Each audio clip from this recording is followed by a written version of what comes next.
Hello, I'm Dr. Srinivas Mamidala, consultant andrologist and urologist, Veer Institute of Andrology and Urology. తరచుగా urine రావడం diabetes వల్ల మాత్రమే కాదు, ఇతర కారణాల వల్ల కూడా తరచుగా యూరిన్ వచ్చే అవకాశం ఎక్కువగా ఉంటుంది.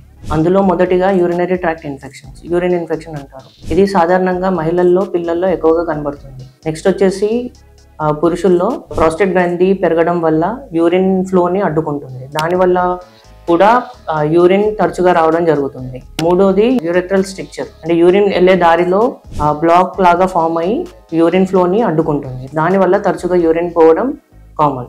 వేరే కారణాలు వచ్చేసి ఓవర్ యాక్టివ్ బ్లాడర్, ప్రెగ్నెన్సీ, ఎక్కువగా ఆల్కహాల్ తీసుకోవడం, ఎక్కువగా కెఫైన్ తీసుకోవడం వల్ల జరుగుతుంది. డయాబెటీస్ వల్ల అధిక మూత్రం రావడానికి గల కారణం బ్లడ్లో షుగర్ లెవెల్స్ ఎక్కువ అవ్వడం. బ్లడ్ షుగర్ లెవెల్స్ ఎక్కువైనప్పుడు మూత్రం అధికంగా ప్రొడ్యూస్ అయ్యి ఫ్రీక్వెంట్ యూరినేషన్ లాగా కనబడుతుంది. డయాబెటీస్లో ఫ్రీక్వెంట్ యూరినేషనే కాకుండా బరువు తగ్గడం, అలసట, దాహం వేయడం లాంటివి కూడా ఉంటాయి.